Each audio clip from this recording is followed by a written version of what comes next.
Assalamualaikum warahmatullahi wabarakatuh.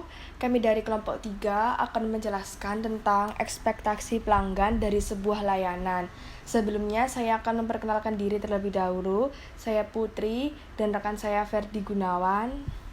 Nah, pada bab ini kita akan membahas 3 topik, yaitu yang pertama, ekspektasi layanan, yang kedua, faktor-faktor yang mempengaruhi ekspektasi pelayanan pelanggan, dan yang ketiga, masalah yang melibatkan ekspektasi pelayanan pelanggan. Lalu, yang pertama, kita akan membahas apa sih ekspektasi layanan itu. Jadi, ekspektasi layanan merupakan suatu harapan adalah titik rujukan yang dibandingkan dengan pemberian layanan hanya merupakan permulaan. Tingkat harapan dapat sangat bervariasi tergantung pada titik referensi yang dimiliki pelanggan.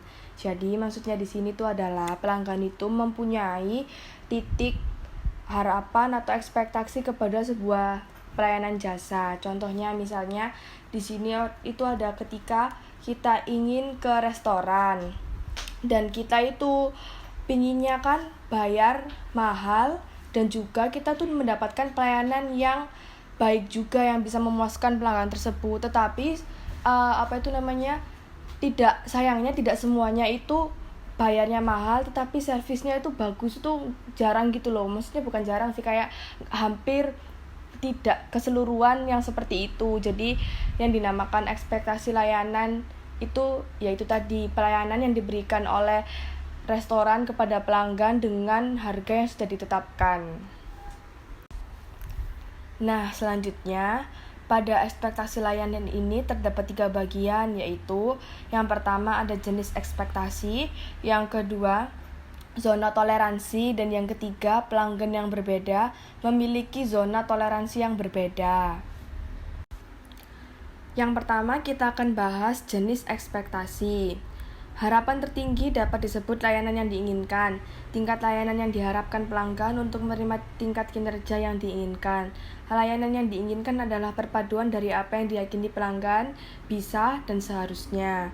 Sebagai contoh, itu ketika kan di zaman sekarang kan sudah banyak ya kayak aplikasi kencan online gitu. Nah, dari aplikasi kencan online itu, konsumen itu pengennya berharap dia itu menemukan orang yang baik, menarik, terus kompeten, dan bahkan mereka itu udah kayak berpikiran jauh gitu loh, mungkin bisa dijadikan seseorang untuk dinikahi. Nah harapannya seperti itu merupakan gabungan antara ekspektasi dan keinginan. Contoh lainnya yang lebih mudah untuk dipahami itu ketika kita masuk ke kampus. Nah, pas kita masuk ke kampus itu, tentu nanti kan pas lulus itu kita pengennya itu kayak kampus itu udah kerjasama gitu loh sama pekerjaan-pekerjaan kayak perusahaan-perusahaan yang bakal menerima kita setelah kita lulus. Tetapi sayangnya tidak semua kampus itu bekerja sama dengan perusahaan tersebut agar kita itu kayak bisa mendapatkan pekerjaan langsung itu. Nah, itu kan juga perpaduan antara harapan dan keinginan. Jadi ketika kita masuk kampus, kita itu jadi kayak lebih gampang itu masuk ke perusahaan yang bekerja sama dengan kampus kita, seperti itu. Lalu, yang kedua ada zona toleransi. Zona toleransi adalah sejauh mana pelanggan mengenali dan mau menerima variasi ini. Layanan ini mendapatkan perhatian pelanggan baik secara positif atau negatif. Nah, misalnya kita itu sebagai contohnya mau nonton bioskop. Nah, sebelum nonton bioskop itu kan kita harus beli tiket. Tapi kalau kita beli tiketnya offline, otomatis kita kan harus datang ke tempatnya menemui mbak-mbak kasirnya. Lalu jika keadaan kondisinya itu rame tapi pelanggannya itu cuma nunggu sekitar 5 menit, itu bakal mendapatkan respon positif karena pelanggan itu mikirnya antrinya nggak lama. Tapi kalau antrinya itu agak lama dari 5-10 menit, itu biasanya pelanggan masih fine-fine aja. Soalnya itu masih kayak dibatas gitu loh, kayak udah ditoleransi, namanya juga antri kan. Tapi kalau udah mulai sampai 15 menit dan belum mendapatkan tiket itu kebanyakan pelanggan biasanya menggerutu gitu, kayak ngomong aduh, kayak ngomel-ngomel sendiri, aduh kok lama ya gitu. Nah, yang dimaksud zona toleransi itu yaitu tadi ya, apa itu pelanggan mau menunggu sekitar 5-10 menit, tapi kalau udah 15 menit itu mereka bakal kayak menggerutu dan marah-marah gitu. Bahkan bakal langsung kayak nggak jadi beli deh, nonton tar aja, ntar besok atau kapan gitu. Nah, yang ketiga yaitu pelanggan yang berbeda memiliki zona toleransi yang berbeda. Aspek lain dari variabilitas dalam jangkauan layanan yang masuk akal adalah pelanggan tertentu memiliki zona toleransi yang berbeda. Jadi maksudnya di sini itu adalah ketika kita itu punya pelanggan. Nah, pelanggannya itu tuh kayak sibuk gitu loh. Otomatis kan orang sibuk itu waktunya itu kayak terbatas. Kayak misalnya beli apa sesuatu. Nah, mereka itu nggak bisa gitu loh kayak antri lama-lama. Paling nggak mereka mau nunggu cuma 5 menit. Nah, jadi zona toleransi orang sibuk dengan orang yang tidak sibuk itu berbeda, seperti itu. Selanjutnya kita akan memasuki topik pembahasan yang kedua, yaitu faktor-faktor yang mempengaruhi harapan pelayanan pelanggan.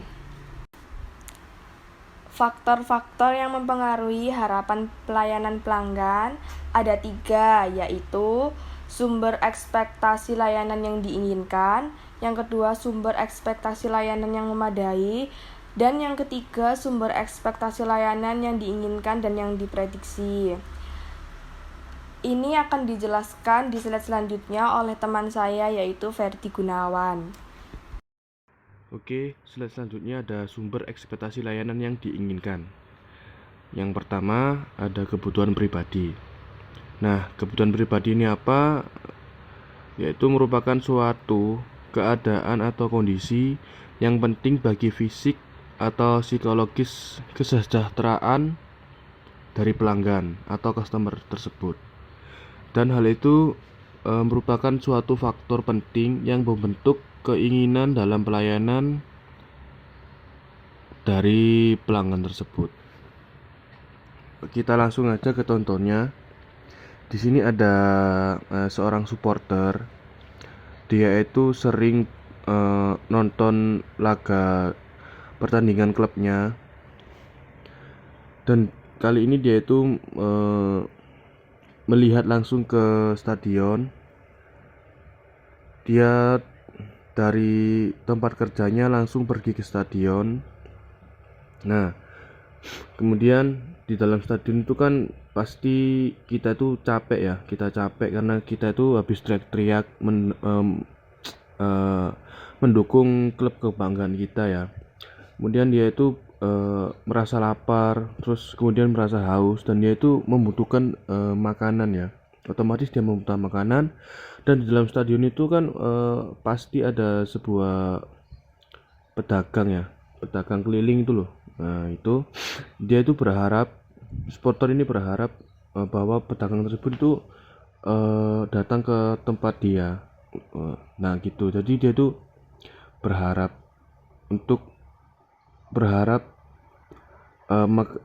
pedagang tersebut itu datang ke tempat dia, seperti itu. Dan ini ada contoh lagi sama dia ini supporter, tapi supporter ini sebelum berangkat ke stadion itu dia pergi makan dulu ke suatu tempat. Nah, jadi dia setelah makan dia baru pergi stadion. Jadi di dalam stadion itu dia tidak tidak kelaparan, dan kemungkinan untuk berharap pedagang yang ada di stadion itu menghampiri dia itu kecil, seperti itu, karena dia sebelumnya sudah makan di luar, seperti itu.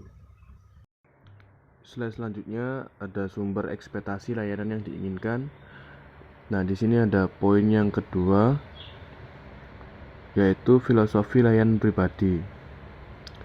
Merupakan sikap generik yang mendasari pelanggan tentang makna harapan tertinggi layanan dan perilaku penyedia layanan yang tepat. Nah, ini tuh maksudnya pelanggan atau customer tersebut itu berharap layanan atau jasa yang mereka gunakan ini tepat gitu loh. mereka itu tidak salah atau sesuai harapan atau ekspektasi mereka seperti itu. Dan di sini itu ada contohnya. Jika Anda pernah dipekerjakan sebagai pelayan di restoran ya, Anda ini cenderung memiliki standar untuk pelayanan restoran yang dibentuk oleh pelatihan dan pengalaman dari bagian layanan tersebut. Pelayan tersebut maksudnya seperti itu. Dan bahwasanya untuk pekerjaan pelayan ini pastinya ya tidak boleh membuat pelanggan itu menunggu ya lebih dari 15 menit untuk menerima pesanan dari pelanggan tersebut. Nah, ini bisa dikatakan kalau kita pergi ke sebuah restoran ya, kita sebut saja itu Pizza Hut. Pastikan kita kalau memesan kan pelayannya itu kan datang. Dia itu menanyakan pesanan apa yang kita pesan seperti itu, dan pasti akhir-akhir dia pasti mohon ditunggu 15 menit. Nah, tapi ya dari 15 menit itu benar-benar pesanan kita itu ya datang seperti itu. Ya bahwasanya kalau perusahaan-perusahaan besar itu pasti memiliki standar ya, standar pelayanannya untuk customer seperti itu. Oke, di slide selanjutnya ada sumber ekspektasi layanan yang diinginkan. Di sini ada poin ketiga, yaitu ekspektasi layanan yang diperoleh. Ini merupakan suatu ekspektasi layanan turunan yang terjadi ketika ekspektasi pelanggan didorong oleh orang atau kelompok orang lain.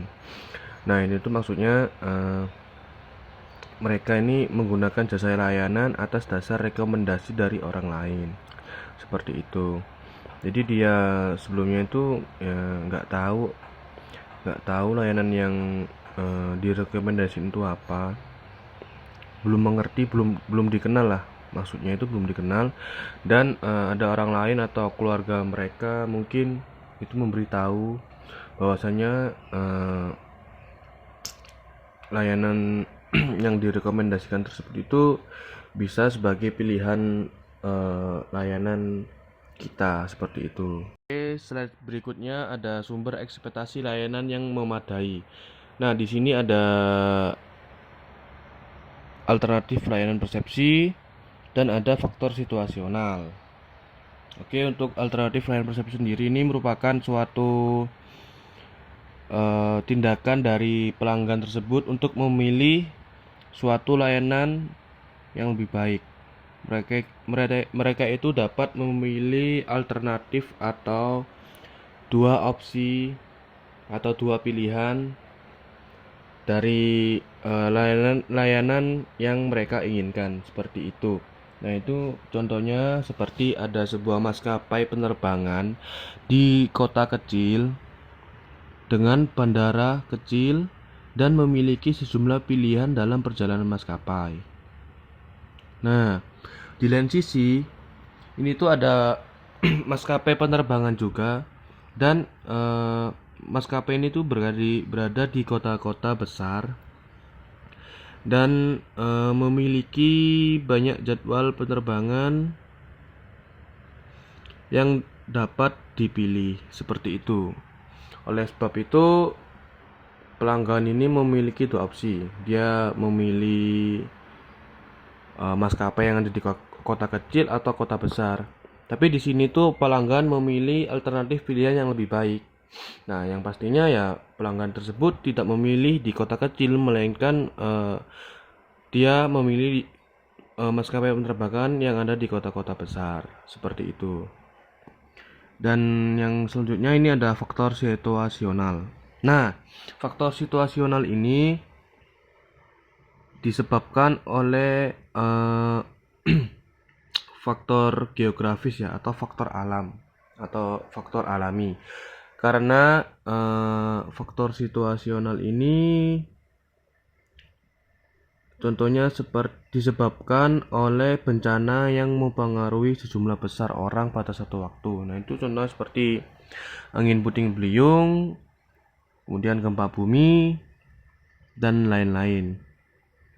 Nah, oleh sebab itu biasanya para pelanggan yang berada di suatu kondisi tersebut, mereka itu menyadari bahwa kejadian ini bukan salah dari pihak layanan atau perusahaan tersebut, melainkan kejadian ini tuh kejadian yang real atau disebabkan oleh faktor-faktor situasional atau faktor-faktor geografis yang ada di tempat tersebut, seperti itu. Jadi para pelanggan ini memiliki rasa toleransi yang besar bagi perusahaan tersebut atau layanan tersebut, seperti itu.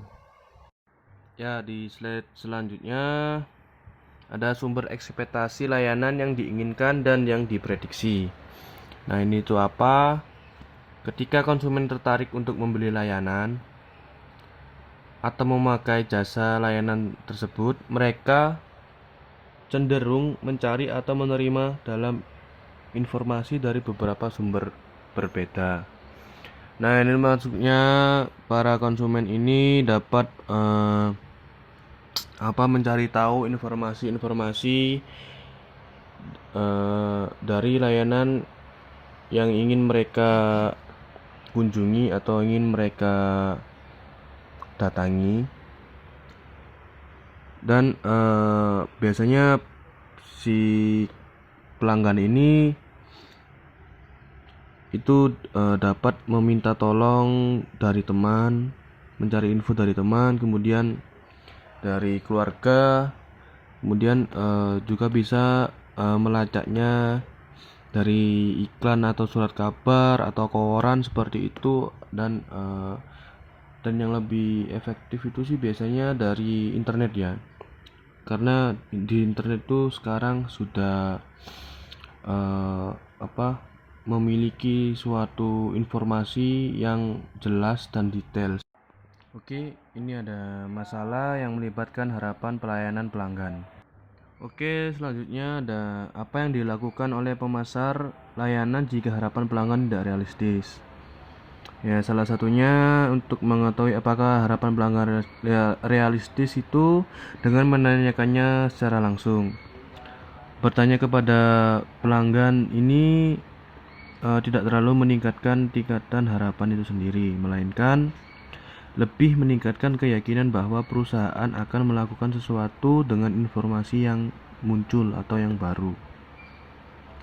Lain pendekatannya bisa untuk mengedukasi pelanggan tentang cara menggunakan dan meningkatkan layanan mereka saat ini yang telah diterima. Kemudian memberikan pembaruan kemajuan pelanggan saat layanan ditingkatkan, mengatasi kebutuhan dan keinginan mereka yang masuk akal, karena kemudian kemungkinan perusahaan untuk mendapatkan kredit untuk upaya tambahan dan untuk meningkatkan layanan. Oke, berikutnya ada bagaimana perusahaan melebihi ekspektasi layanan pelanggan. Ya, banyak perusahaan berbicara tentang melampaui harapan pelanggan yang menyenangkan dan mengejutkan mereka dengan memberi lebih dari yang mereka harapkan. Ya, di sini ada contohnya di sebuah hotel namanya itu Ritz-Carlton menggunakan sejenis teknologi informasi. Penerima baru-baru ini 2 kali dari Malcolm Baldrige Quality Award memberikan perhatian yang sangat personal kepada para pelanggannya. Perusahaan melatih setiap karyawannya untuk mencatat suka atau tidak suka tamu dan merekam ini menjadi profil riwayat tamu terkomputerisasi. Perusahaan memiliki informasi dengan preferensi beberapa ratus ribu tamu Ritz-Carlton yang berulang, menghasilkan banyak layanan yang lebih personal. Tujuannya bukan hanya untuk memenuhi harapan para tamu, tetapi untuk memberi mereka kunjungan yang tak terlupakan. Nah, dari pihak hotel tersebut ini memberikan pengalaman menginap di hotel tersebut itu menjadi berbeda dan memberikan para tamu ini suatu pengalaman yang tidak terlupakan seperti itu. Jadi mereka ini bisa mengingat-ingat kembali Ritz-Carlton Hotel ini, bahwa mereka memiliki suatu kelebihan dari hotel-hotel yang lain seperti itu. Oke, slide selanjutnya, bagaimana perusahaan layanan tetap menjelang persaingan dalam memenuhi harapan pelanggan? Ya, di perusahaan yang kinerja layanannya jauh dari level ini jelas berada pada kerugian kompetitif, dengan kerugian meningkat sebagai kesenjangan melebar.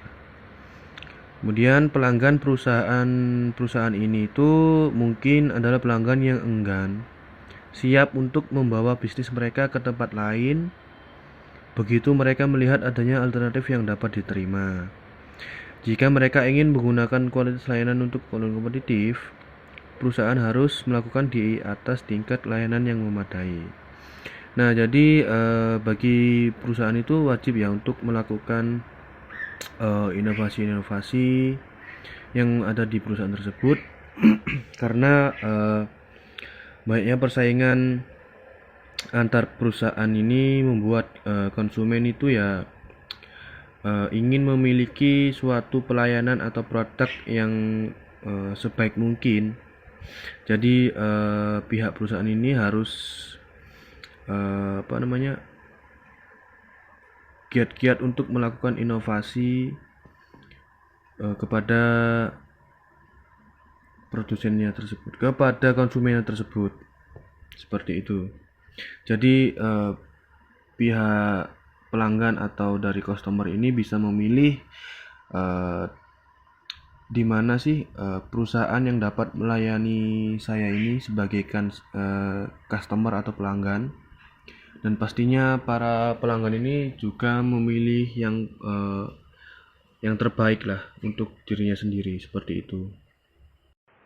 Oke, sekian presentasi dari kelompok kami, kurang lebihnya mohon maaf. Wassalamualaikum warahmatullahi wabarakatuh.